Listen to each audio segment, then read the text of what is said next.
Múcio e Rui Costa gesticularam entre si enquanto analisavam os estragos causados pelos manifestantes no terceiro andar do Palácio, onde fica o gabinete presidencial.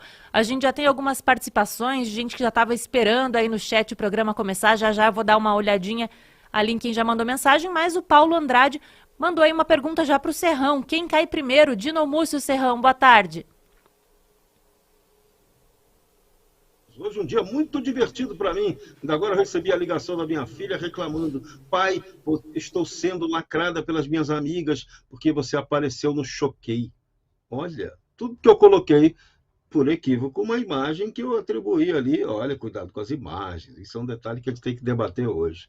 Uma imagem que parecia, no primeiro momento, eu olhei assim, parecia a bandeira do MST segurada lá pelo manifestante, mas depois deu para ver bem que era a bandeira do Rio Grande do Sul. Não adianta nada, eu retifiquei a informação, mas a lacração veio linda, caiu de pau. Aí a Petelândia comemora: vamos chamar ele de burro. Veja, é preciso ter muito cuidado com as imagens e com a análise dessas imagens agora do 8 de janeiro. Quem pode cair primeiro? Flávio Dino ou o Múcio? Olha, se tiver que cair, alguém que pareça mais fraco é sempre o ministro da Defesa. Por enquanto, até agora, o ministro da Justiça tem se mostrado fortíssimo.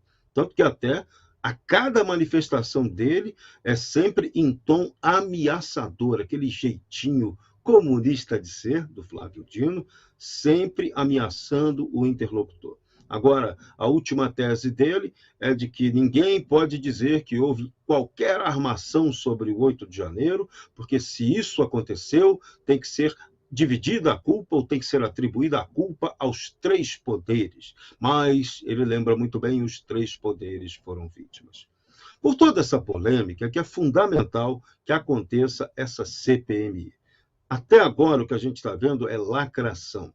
Até agora, o que a gente está vendo é precipitação na análise de tudo.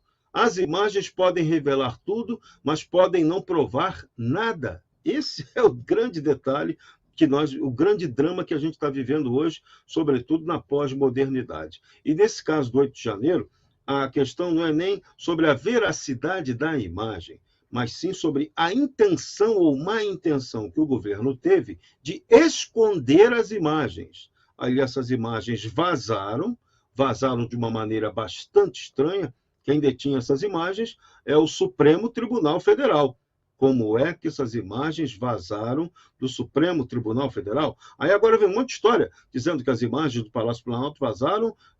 O PT está apresentando essa versão de que tudo vazou da área militar. Então é fácil jogar tudo para a área militar. Mas a área militar era a detentora da imagem, ou essas imagens todas já estavam lá no Supremo Tribunal Federal e vazaram para a rede CNN de maneira indevida e agora está gerando toda essa polêmica, turbinando ainda mais a CPMI. Então, são muitas dúvidas a serem suscitadas. E um ponto que a gente tem que deixar aqui muito bem claro: no país da impunidade, nada é garantido que uma CPI consiga investigar tudo com toda a certeza, com todo o rigor, e que o resultado da investigação vá dar em alguma punição.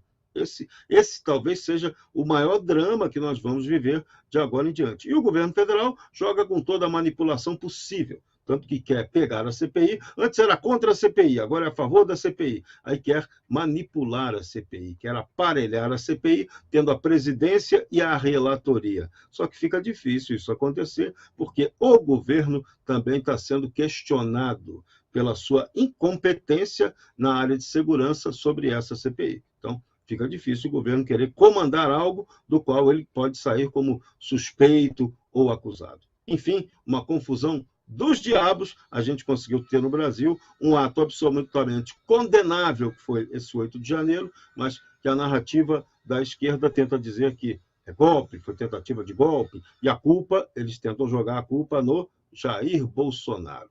É isso que, se eles puderem, vão tentar provar. Mas até agora não tem clareza de nada sobre isso. Muito pelo contrário.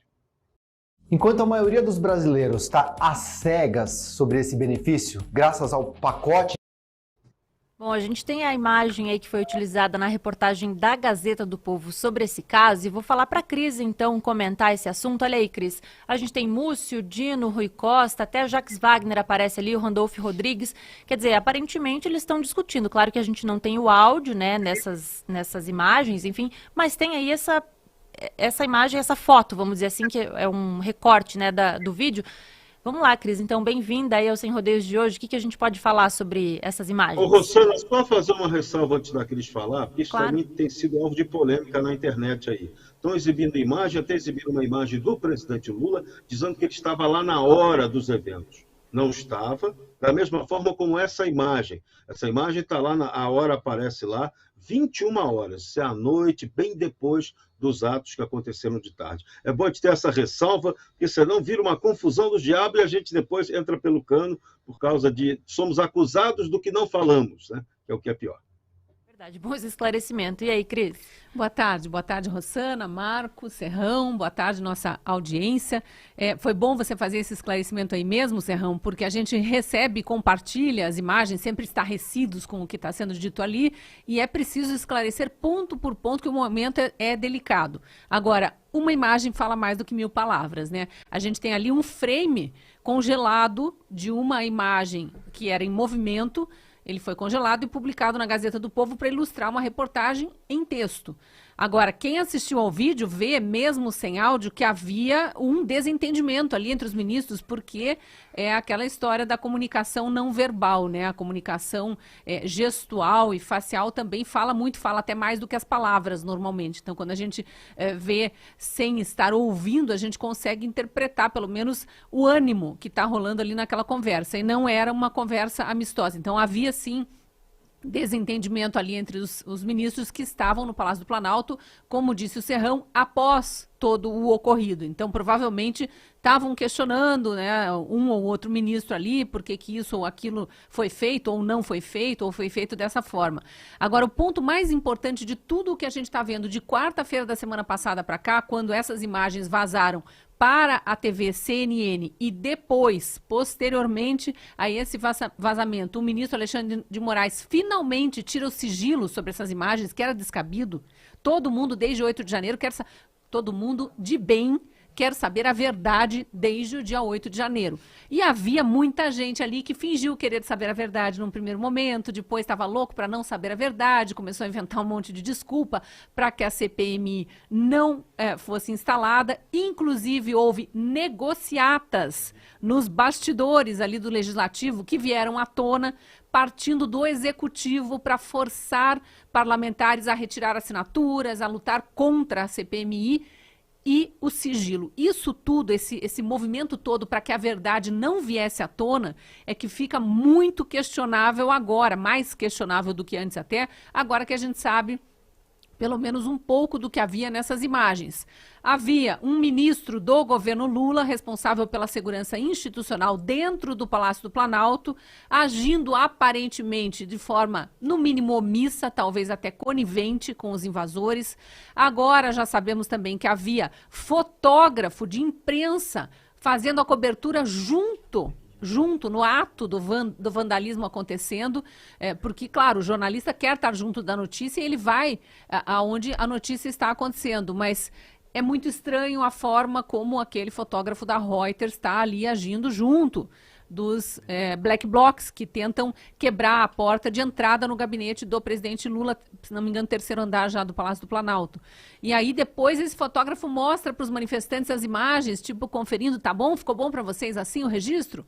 Mais ou menos essa a fala que a gente imagina que deve ter acontecido ali, interpretando imagens sem áudio. E tem outras coisas, estava vendo agora aqui no Getter, da deputada Carol de Tone. Ela já está 11 minutos atrás, ela colocou novas imagens aqui, ela está definindo como soldados do GSI, imagino que sejam soldados do Exército a serviço do GSI, descansando e rindo durante a invasão. Então, assim, são vários frames que vão surgir aí, frames é o congelamento do momento da imagem, é uma fração de segundos. São vários frames que vão contar toda essa história. Se a gente estivesse analisando tudo isso, que eu digo a sociedade brasileira, ou quem deveria estar investigando, estivesse analisando tudo isso às claras, desde 8 de janeiro ou dia 9, vá lá, o quanto a gente já não saberia acerca do que aconteceu lá e talvez o quanto já não teria andado o Brasil em vez de ficar travado aí em função de outras coisas que foram acontecendo, acusações que foram sendo feitas, pessoas inocentes sendo presas. O ex-ministro da Justiça, Anderson Torres, que estava de férias, mas na condição de secretário de Justiça e Segurança Pública do Distrito Federal, preso, definhando na cadeia, esquecido na cadeia. O humorista Bismarck Fugaza, preso. O próprio Daniel Silveira, que foi preso de novo, é um indultado do governo Bolsonaro. Muita irregularidade, muita ilegalidade foi cometida no Brasil nos últimos meses aqui, à guisa de vamos prender os golpistas terroristas, os que atentam contra a democracia brasileira. Quem atenta contra a democracia brasileira é quem está tentando jogar para baixo do tapete o que efetivamente aconteceu naquele dia. Marco, a gente tem aí, claro, essas imagens, esses frames desses vídeos vão surgindo ao longo do dia, ao longo da semana, mas a gente tem algo que já se imaginava, né? Eu brinco aqui que a gente costuma adiantar o que vem pela frente, a gente já tinha comentado sobre isso e como essas imagens apareceriam, enfim, o GSI já estava com essas imagens há bastante tempo. O que a gente pode falar aí dessas novas imagens que surgiram nesse último, do fim de semana para cá? Olha, Rossana, primeiro, boa tarde, Cris, Serrão, Rossana, prazer estar com vocês hoje aqui também. O ponto importante, quando a gente fala em imagens novas aparecendo, é quem estava com as imagens e determinou prisões e afastamentos. A gente falou da prisão do Anderson Torres, teve o afastamento do governador do Distrito Federal, Ibanez Rocha. Tem uma série de medidas que foram adotadas, a prisão de várias pessoas em Baciada. Quer dizer, como que a gente consegue, né, distinguir a pessoa que recebeu a imagem, o vídeo, dentro de contexto, ela tomou uma posição de ir atrás de um determinado grupo de pessoas e esquecer voluntariamente outro grupo de pessoas que estavam inseridos num contexto que hoje a gente olha e se pergunta, poxa, não é legal isso. Não é interessante você segregar dois grupos diferentes de pessoas com as imagens e falar, eu vou atrás dos conservadores. Ah, ministro do GSI? Não, esquece, não precisa. Eu vou prender o Anderson Torres. Não, Black Bloc, para que individualizar? Vamos pegar essas 100 denúncias aqui e vamos fazer 80 denúncias iguais. Vamos mudar só cabeçalho, só qualificação. Que tal?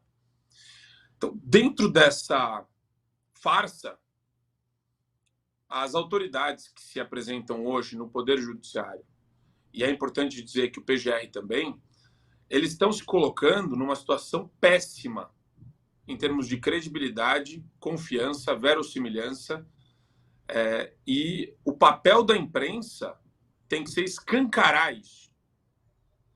Desculpa, a Cris eu não ouvi, não sei se a Cris falou alguma coisa. Não, desculpe, pode seguir. Ah, desculpa, achei que era do que a gente estava falando. Porque o que eu acho inacreditável, Cris, dentro desse contexto as perguntas mais incômodas não são feitas pela imprensa. São feitas aqui por nós, na Gazeta, talvez em algum outro lugar. Mas eu vejo as pessoas com medo de fazer a pergunta que realmente incomoda. E o povo com medo de se manifestar por conta do grande exemplo que foi dado dessas 1.500, quase 1.500 prisões. Então, eu entendo que as imagens têm que ser objeto de um processo de depuração para essa finalidade de individualização das penas. Queria saber se os ministros do Supremo e o Procurador-Geral da República têm as imagens do cinegrafista e fotógrafo que estava lá acompanhando todos. Parece que circulou já que ele é fotógrafo que acompanha de maneira até ostensiva líderes da esquerda ou pessoas aí, políticos de esquerda também. Então, eu quero entender, eu quero fazer essas perguntas e eu quero as respostas. Eu não quero ser tolhido de fazer perguntas inconvenientes, porque o nosso papel aqui é esse.